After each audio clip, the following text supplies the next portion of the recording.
Line, ठीक है।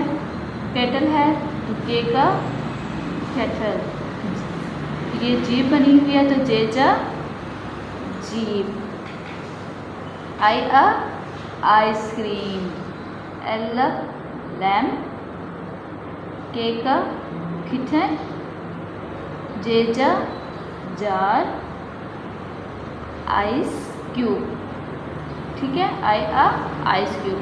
इसी तरह आप लोगों ने ये लिखना है और नीट एंड क्लीन लिखना है और पीछे से A to L की बुक रीडिंग करनी है, आपने ये कंप्लीट करना है। उसके बाद ये आपका एच और पेज नंबर 37 ये आपको मैं डायरी पे मेंशन कर दूँगी। आपने इसको रीड अलाउड इसको ऊंची आवाज़ में पढ़ना है,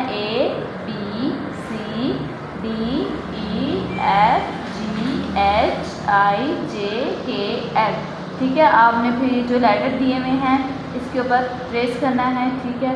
ओके, अल्लाह हाफिज़।